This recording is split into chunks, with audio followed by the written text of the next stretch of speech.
Alrighty, boys, got some gold for y'all today. So over the past couple of days, or heck, even weeks at this point, I've been doing a lot of digging into sales, and a lot of of the good stuff, not the basic surface level, how to run a sales call. No, like actually how to probe deeper, right? How to change people's beliefs, because all sales is change, right? And more than anything, it's helping somebody make a decision. So you're helping them overcome fear. A lot of sales, a lot of objection handling is just you helping somebody overcome fear. That's a lot of what sales boils down to, right? Which means you have to be really good at communicating and persuading and understanding and changing beliefs.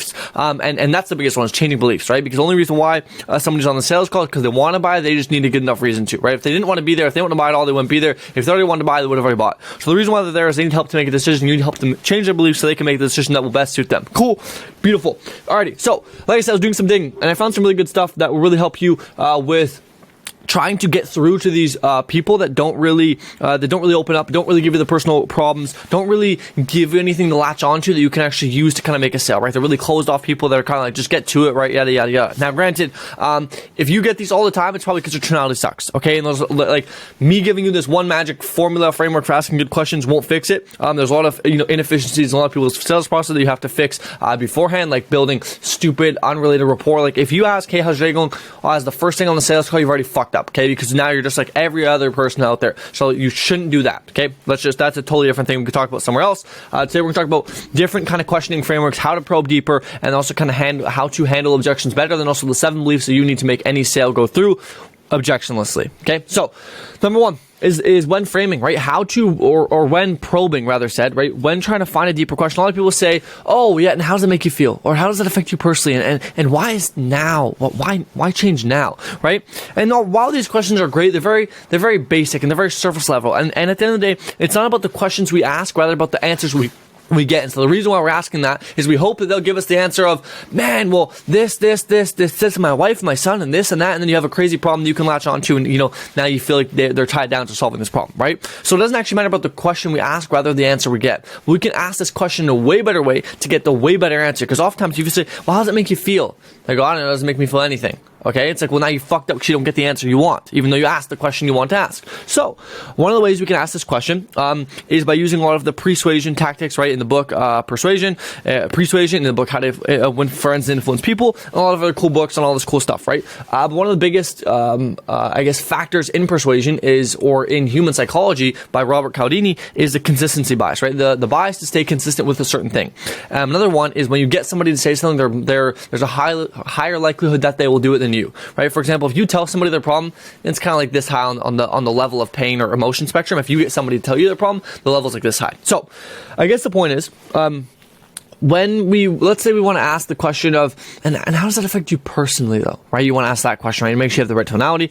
Instead of just saying, well, how does that affect you personally, though, you would ask something like this. First, you would have to do so. Actually, the framework is called permission, reason, question. Okay, so the framework to ask this question is called permission, reason, question. The reason why, the second you ask for permission, you're inviting and allowing them to open up and say, yes, I'm going to answer the question, which then they want to stay consistent, right? Consistency bias. They're like, well, I said yes, I'm going to answer the question, so now I got to answer. Reason, when you say because, you can go read the book, right? When you say because, everything that follows after that, people think that it's fair because you've said because. So they think that what you said after warrants the thing before, okay? So when you say because, it helps. If you give them a reason, help them answer, and then you ask the question. So what it would look like is something like this. Hey John, can I ask you a personal question? Yeah, go ahead. Yeah, for sure. Okay, cool. And the reason I'm asking this, because it's really important to me that I help you, build that big business that you've always wanted and get to that, 20 deal mark. But more importantly than that, also be able to, support for your family. And be able to go on vacation, right? And so kind of when you think about that, like what comes up for you? Like what are like the, the personal goals that'll allow you to do once you hit that mark? Now, what is better? What I just said, or hey, how does that affect you personally though? Which one? Well, we all know the second one, right? The latter. And that's because of the way you asked it, right? First, he can ask you a personal question. He says yes. Okay, now he knows. If you ask, am I going to ask you a personal question? They say yes, you're going to get a personal answer. And if they don't give you it yet, they give you a very surface level, you could go, okay, yeah, gotcha. And that makes sense. Is there anything else though? Right? And typically you'll get the answer the first time anyway when you ask it that way. But typically if they give you the surface level, you can ask that question after and they'll give you the right thing. Okay? Now, the second way, or a second type of question is, let's say you want to ask, why is now the time? right? Like imagine someone says something, yeah, but cool, why is now the time, John? Like, John, why today? Right? We all want to ask this question. We all do. However, there's a better way to ask this question than just, well, why today? Because when you say this, you feel like a salesperson. Why today? Tell me, right? The better way that you can ask this question is using the same framework, okay? However, this time it's permission context question. So what it would look like is first you'd have to get the context, alrighty, and then you can do some sort of sequence that kind of looks like this, which is, hey, John, can I ask you a bit of a personal question? Yeah, for sure. Go ahead. Cool. Remember how you said you've been, in the trucking industry for 10 years? And you said you kind of wanted to make a change. I mean, you've been in it for 10 years. Why now all of a sudden make that change? Like, what was really the line in the sand that made you want to make that change? Boom! Look at this. Now you've gone way deeper, and also you've brought up way more emotion, spending 10 years. And also, what happens is there's a famous thing from Tony Robbins, which is like if you want somebody to change, you have to make them realize when was the moment they wanted to change, right? If you want somebody to take action on something, you have to make them realize when was the moment they wanted to change. And in this case, we can make them recognize and go back to the moment where they're like, "Man, I want to change," right? And Cole Gordon has a really good example. He was on the sales call. He asked this question. The guy said, "Ma'am, I broke up with my wife. We got divorced, and she never believed in me. And ever since she told me she never believed in me, it's my goal. It's been my goal to prove that son of a bitch or that bitch wrong." And it's like, oh, that's the reason why. And he had an objectionless close, right? Because you brought up so much emotion to like the reason why they wanted to change, they're more likely to take action. Because all sales is change. And so if you can make them realize why they wanted to change, you can bring that emotion up on the sales call. Closing becomes so much easier. Okay. Last little thing. I know there's been maybe a lot here, maybe not a lot for y'all who are goated at this.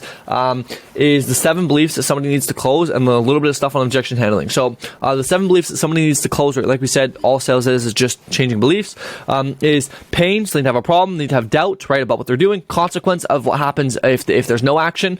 Support, right, they feel like they can change, they feel like they have the support and the emotional intelligence to actually make a decision to change. Trust, right, trust in the process and in you. Desire, they want the outcome that will solve the problem, and then the money to do it. Okay. And those are 7 beliefs that you need to close any single sales call. And then one more thing I will talk about is objection handling. A lot of people think of objection handling as this: me versus prospect, we are fighting. And that's why objection handling feels like verbal judo, right? That's what it feels like. It's just you guys fighting back and forth, right? Until somebody lands a knockout punch and the sales call ends. However, that's a terrible way to go about objection handling, and I don't recommend it to anybody because that's not even what objection handling is, right? Sales is not fucking fighting. It's not you versus the prospect. It's you and the prospect versus the problem, which is why there's a saying from Eli Wild, which is easy on the prospect, hard on the problem, okay? And so objection handling is literally just reframing. It's just reframing beliefs. That's all objection handling is, because most objections, almost all objections, stem from fear, right? They stem from uncertainty, right?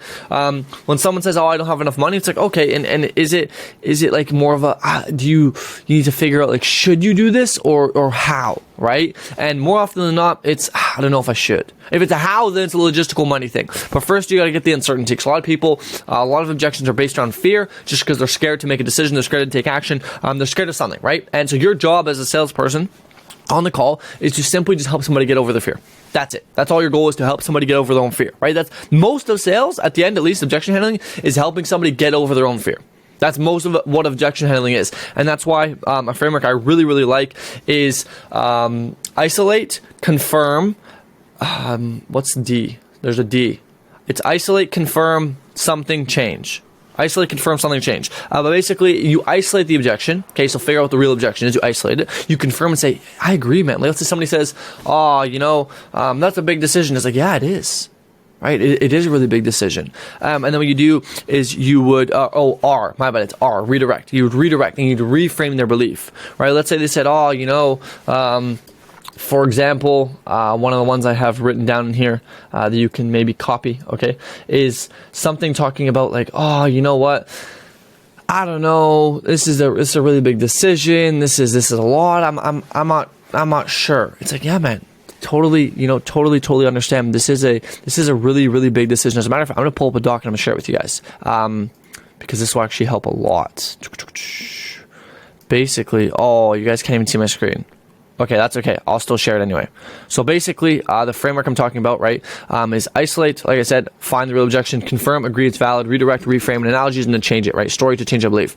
And so the example, which I'll give, is that I need to think about objection, right? So what most people get, and it's like, okay, they say I need to think about it. Yeah, man, of course, no problem, right? First off, when you already say this, it's like, whoa, what? This is totally different than most people, right? No, yeah, of course, man, no problem. I understand it's a really big decision. I'm just kind of curious, like, what's kind of coming up that's making you hesitate a little bit, right? And then they're gonna be like, I don't know, it's a lot of money. Boom. And now it's a fear of money objection. It's not, I need to think about it. It's a money thing. So you've isolated, okay? So that's the first part. Find the real objection, isolate. Okay? And it's like, yeah, man, of course, bro. Then you can ask this question, right? This is where, confirming, right? We just confirm, yeah, man, of course, right? Agree, it's valid.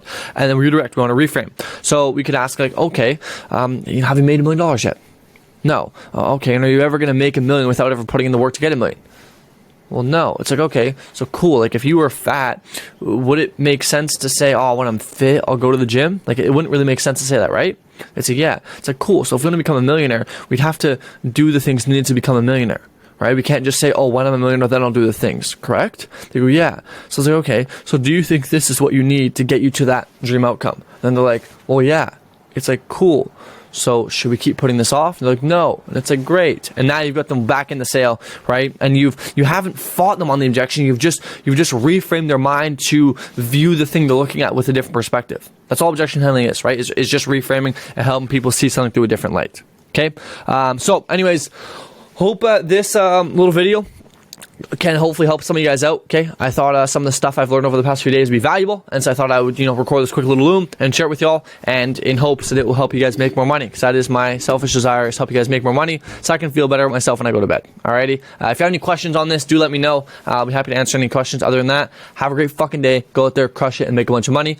Make your parents proud, and then buy a McLaren 765 LT Spider and pick me up, because I want to go for a ride too.